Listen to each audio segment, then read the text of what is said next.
तिनीहरू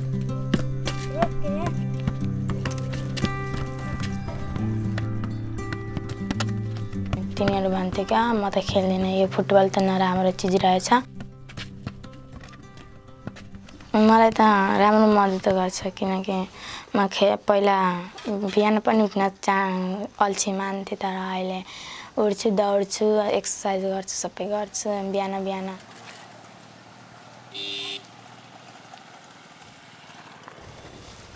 मलाई त राम्रो सहयोग गरेछ किनकि मलाई पढाइमा पनि सहयोग गरेछ, मेरो शरीरको लागि पनि।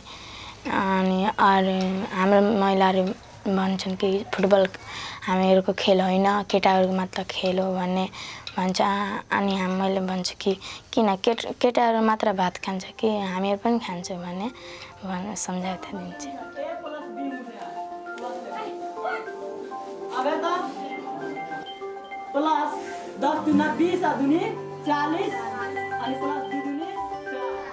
पढाइ त्यतिको जाने थिएन, तर तिनी पनि प्र्याक्टिस गर्न थाले पढाइमा, अनि राम्रो मार्क्स ल्याउन थाले। अरू यही सब।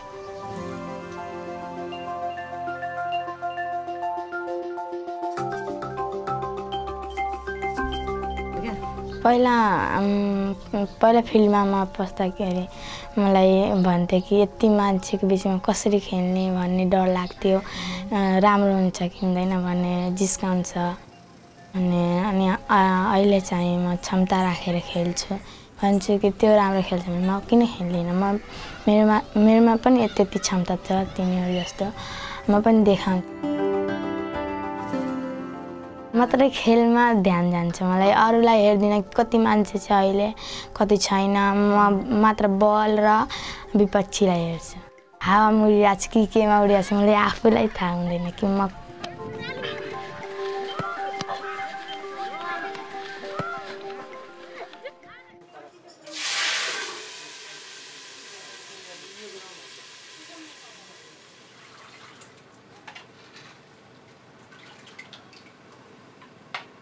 दिदीले भन्छ मेरो जिन्दगी यस्तो गयो भने म आफ्नो भाइ बहिनीको जिन्दगीलाई राम्रो बुझाउँ।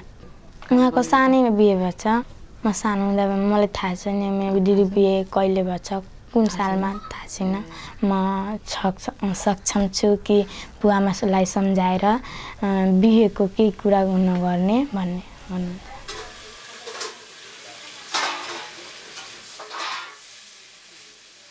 पहिला केटी को ना पढ़ाया जाता है, अब लड़का सबको केटी सबको पढ़ाया जाता, लिखाया जाता, तो फर्क तो जरूर बा, बहुत परिवर्तन आ गई पहले से। अब हमारा और चाहना बा कि और पढ़ाओ कम चाहना बजे तंग और पढ़ाया जाओ, परिवर्तन हो तंग ऊंचा समाज में जाओ, ये बात। बच्चा के माने स्कूल के मास्टर लोग अपना भविष्य के बारे में अपन रखले वालों तो अच्छा बा, हमके खुशी लागता।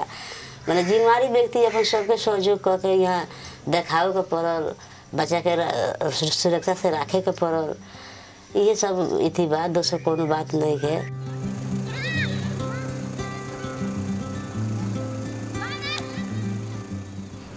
किनकि महिलाहरू सबैभन्दा केटाहरूभन्दा पछाडि परेछन्, अनि नपढे भए आफ्नो भविष्यमा बच्चाहरूलाई दुःख हुन्छ, पढाउन सक्दैन। अनि हामी पढ्यो, गार्जियन पढेपछि हामी सबै शिक्षित हुन्छौँ, समाज पनि विकास हुन्छ आफ्नो समुदायमा पनि।